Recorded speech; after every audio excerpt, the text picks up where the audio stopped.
m'appelle Thibaut Clément du nom de famille. J'ai 31 ans et je suis coureur au sein du matérielvélo.com Cycling Team.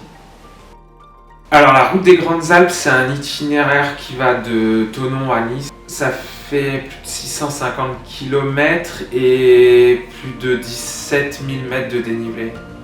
Il y a plus de 2 fois l'Everest.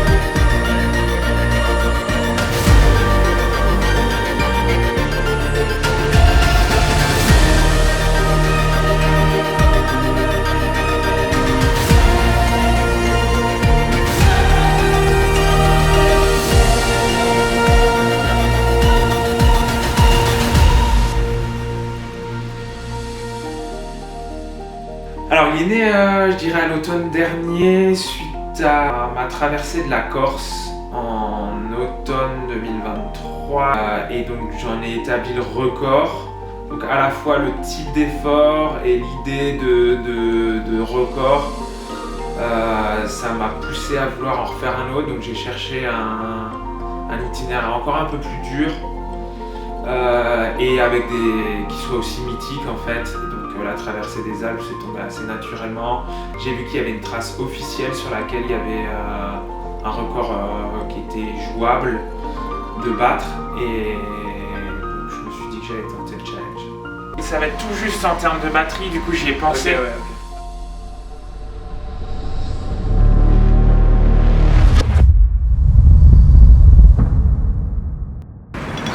Allez, hein. 58. Bon, j'ai découpé en 3 parties là, de 250.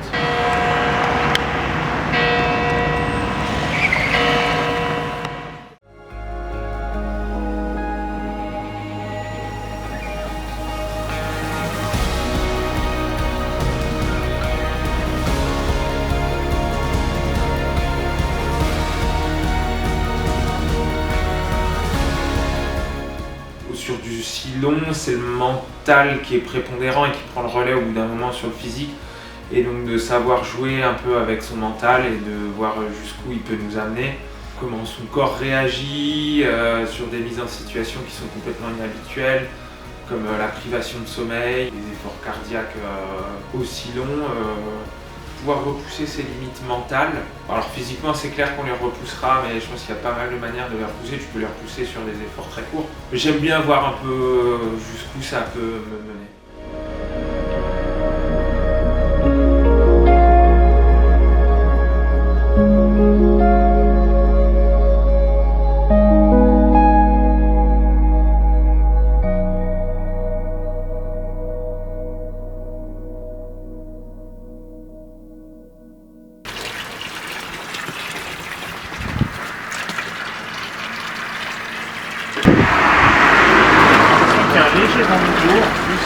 Franchement là c'est top comme condition.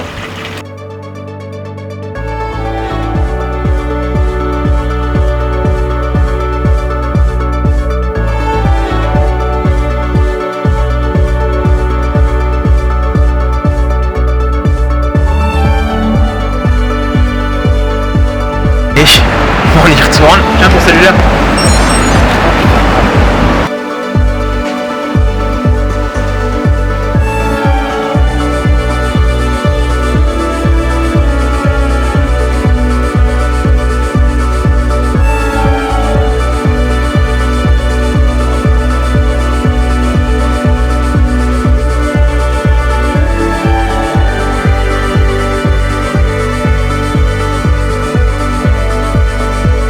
Ça va, bah j'appréhende quoi. Là on va commencer à rentrer dans l'école au-dessus de 2000 et tout. Je me dis à Briançon, je serais déjà un peu... J'en saurais déjà plus quoi. Ouais. L'enchaînement Hydran-Galibier, il peut laisser des traces.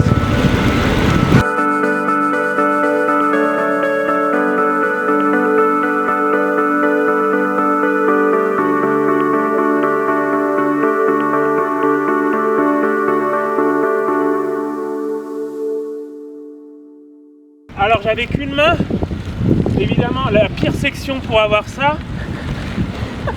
C'était du jus de cassis parce que j'ai cru que tu passais avec du vin et une baguette et je me suis dit c'est quand même fou. Ouais. J'ai pas assez mangé, je le sais, et en même temps tu sais pas en fait sur le moment de ce dont tu as besoin, tu as l'impression de tout le temps manger, de plus avoir envie de manger. Il y a au fin fond des Alpes, tu manges ce qu'il y a, des fois c'était une baguette sèche quoi.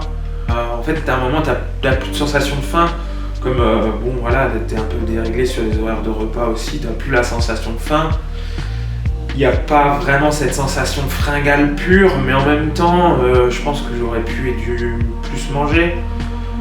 Et finalement, j'ai pas eu de gros coups de mou comme j'ai pu avoir en Corse l'année d'avant, où là, la stratégie nutritionnelle était calquée sur, un peu comme on peut le faire en course, sur de l'apport en sucre rapide, avec gel, un alternance gel-barre bidon, uniquement, alors que là, je mangeais... s'il fallait, j'avais mangé une pizza, j'avais pris un peu de tout, juste pas assez je pense au global, et c'est dur de manger assez aussi. Mais en termes de diversité, j'avais respecté, et je suis content d'avoir mangé de manière diversifiée. Mentalement, je sais pas, c'est l'appréhension de la nuit je pense. Et de l'Isran, c'est ça qui te fait... Putain, l'Isran, je sais pas combien il fait. Je regarderai, je te là, dirai. quand tu vois sur le compteur En température? l'école à 20 km, quand ça s'affiche, ça fait mal. Alors l'Isran, c'est pour ça que j'ai découpé la trace pour qu'elle s'arrête au milieu de l'Isran. Comment ça va se terminer? Ah ouais? Pourquoi? Ah, je doute. Tu vois, tu vas avoir un coup de mou, mais c'est normal, c'est ce que tu viens chercher aussi. Hein. Ouais, c'est clair. Et Valentine est trop contente que ça se passe bien. Okay. Et tout ce que j'appréhendais, ça s'est finalement révélé être les moments les plus féeriques. Je pense à col de l'Isran, c'est un col de plus de 40 bornes, c'est interminable. C'est quand même un peu en fond de vallée là comme ça, où il y a beaucoup de trafic jusqu'à Val d'Isère. Et puis des paysages, tu te retournes, tu voyais encore le Mont Blanc, à droite t'avais les glaciers de la Vanoise, et puis droit devant toi, finalement, les paysages après les stations de ski immaculées. Droit vers un des plus hauts sommets d'Europe. Et en fait, tu arrives au coucher de soleil, et ça a un peu rajouté à la magie. Et après, j'avais très peur de la nuit, parce qu'en Corse, avec les animaux, il était à peine 22h que je m'étais déjà fait courser par 3 clébards, où tu avais tout le temps un peu le palpitant à 150, une nuit vraiment, alors que tu étais en endurance, mais une nuit pas reposante, une nuit presque stressante, où il faut toujours être sur le qui-vive avec les animaux qui traversent, ou qui sont sur la route, qui bougeront pas, les routes un peu dégueu. Et là, en fait, la quiétude de la nuit des Alpes a complètement contrasté avec cette nuit stressante dans la Corse. Et je me souviens d'un moment, fin du Galibier, en plus les prévisions météo étaient un peu plus douces que prévu encore. Pas une voiture, un ciel complètement dégagé, envoyé un ciel étoilé, magnifique. La quiétude super calme et l'impression que les Alpes m'appartenaient à ce moment-là, et vraiment c'était... Ouais, c'est un souvenir qui restera longtemps gravé.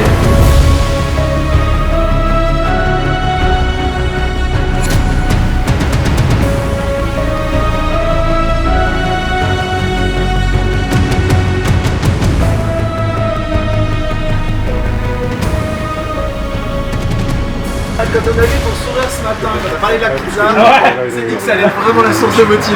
Mais tu sais que j'ai calqué toute ma stratégie nutritionnelle en fonction de cette pizza. Ouais, du coup, et là je me suis dit à quelques kilomètres, ça se trouve il n'y a plus rien ou quoi. Ah non, t'inquiète, elle marche. Allez, force, tu vas tout. Ciao. Est-ce que ça va pas finir ton aventure, ça? C'est pire que boire l'eau de la Seine. Elle sent la bouse d'ici, hein. Non, ouais, cristalline. Ouais. Je vais pas résister très longtemps à l'appel de rouler dans les heures de nuit. Tu t'es dit, attends, Le gars n'habite pas Briançon, il va faire les horaires de nuit et pas moi. C'est un passage obligé quand même.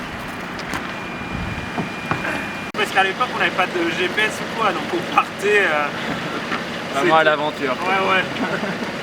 On rentrait dans des états. Je vais me changer. Ok.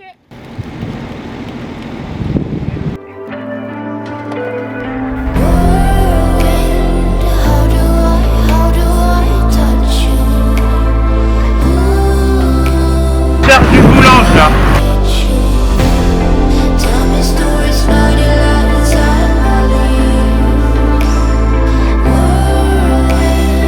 Mais ça va, c'était cool d'être avec Hugo.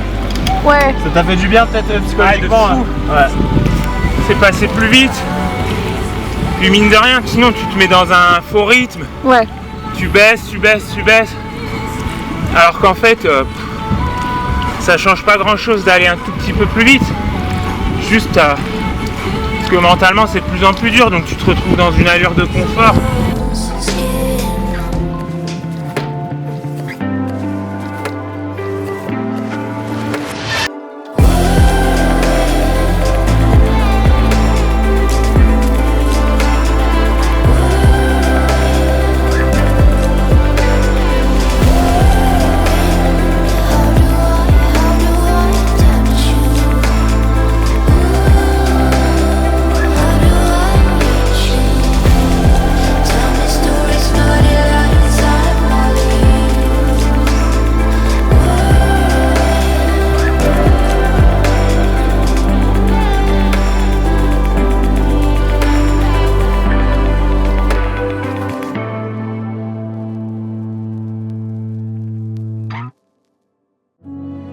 De la Caillole, je l'avais fait accompagner de rencontres fortuites de gars super sympas que j'avais rencontrés sur le moment, et puis on avait monté la Caillole ensemble, ça avait fait passer le temps et ça m'avait fait penser à autre chose, à tel point je pense que j'avais oublié de m'alimenter.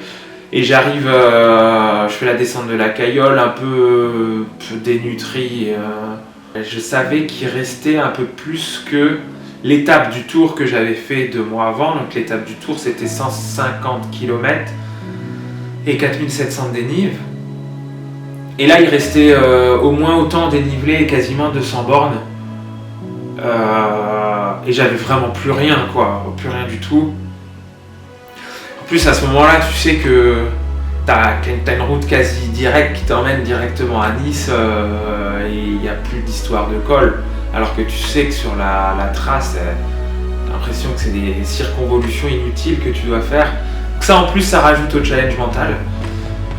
Et puis bah là c'était dur, quand tu commences la montée vers Valberg, tu te demandes un peu comment tu vas faire pour réussir, parce qu'en plus tu sais ce que ça impose physiquement de le faire et que t'as plus rien pour le faire. Donc là je me souviens m'être accroché à petits vocaux des proches, de la famille. Tu te rends compte que déjà t'es à fleur de peau complet, parce que le moindre bonjour, même d'un inconnu, ça peut te faire hérisser les poils, voire te faire chialer, que GG te dise aller sur le bord de la route. Tu l'as jamais vu, mais...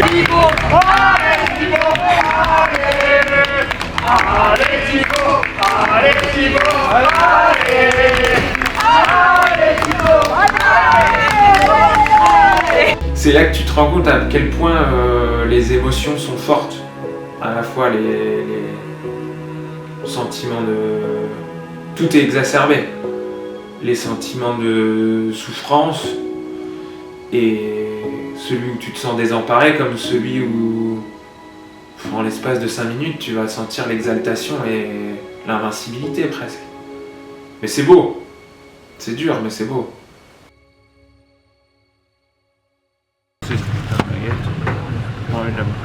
J'attendais depuis très longtemps mes M&M's, mes cacahuètes et mon jus de cranberry, tu vois. Et donc ça me faisait avancer de savoir que j'avais coché un supermarché Spar au kilomètre 500 et que j'allais bientôt y arriver. J'ai pris mes 2 gels café.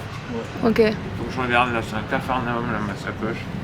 Et quand ça se passe pas comme prévu, t'as tendance à te faire submerger du coup par des émotions négatives ou à accorder trop d'importance à ça. Et intérieurement, ça m'a presque dévasté parce que je me disais que c'était ce qui me maintenait encore sur le vélo, ce putain de spar quoi.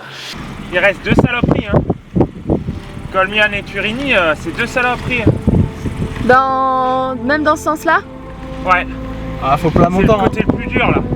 Quand il a présenté le col, j'ai l'impression qu'il me prenait vraiment pour le dernier des cons. J'ai l'impression que c'était soit plat, soit faux plat. Alors que je le vois le graphique, hein, c'est rouge de chez rouge. Ah l'allure là. Ah les randonneurs que vous avez croisés ils vont plus vite. Pas sûr.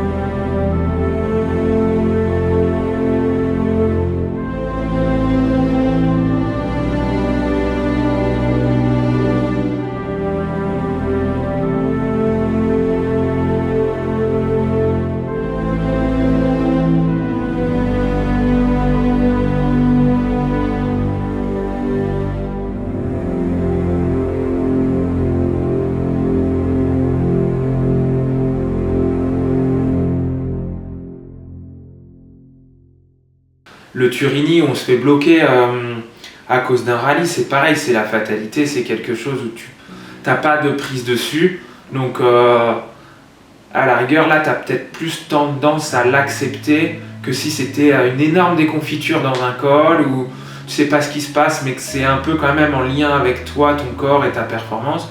Le Turini qui est fermé, écoutez, tu essaies de tourner la mésaventure comme une opportunité. C'est le moment de se faire un peu beau, de se brosser les dents, de se pimper un peu, on se fait frais pour la fin du parcours.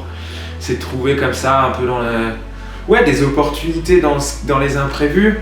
Puis pourquoi pas un peu se reposer, écouter son corps, est-ce qu'il faut dormir, est-ce qu'il faut un peu plus manger, refaire le plein, un peu reset le tout. Mais essayer de tirer un peu du bénéfice des imprévus, surtout ceux que tu peux pas contrôler.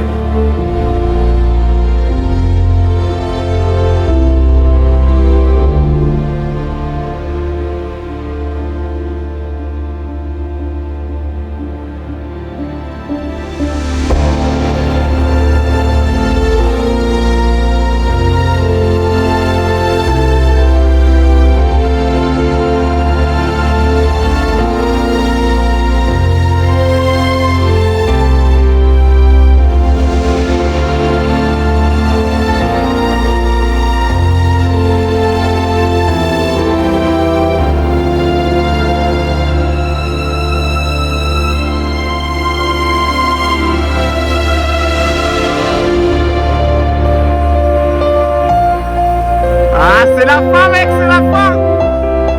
Yes! Bravo, mec!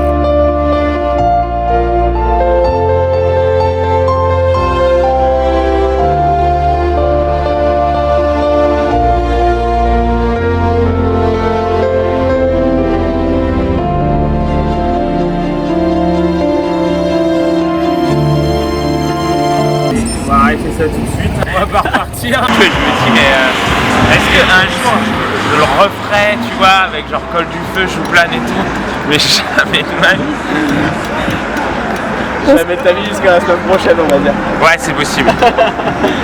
Mais en vrai, je pense que mentalement, je m'en remettrai jamais.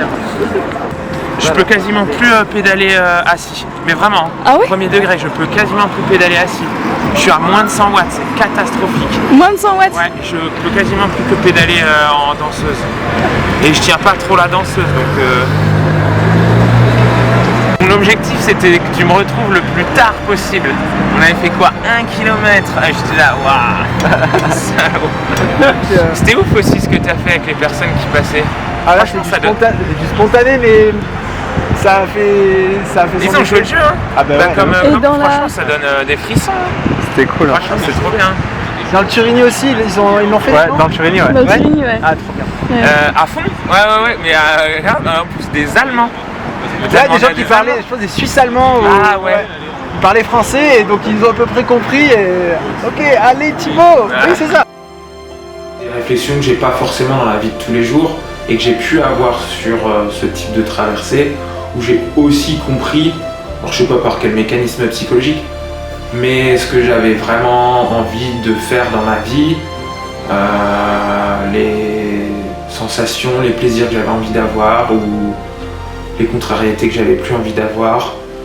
Et ça allait au-delà juste des sensations et des sentiments que j'avais sur le vélo. Je pense que c'est surtout ça les leçons que j'ai pu en tirer. Ouais, je suis fier. Ouais, je suis fier.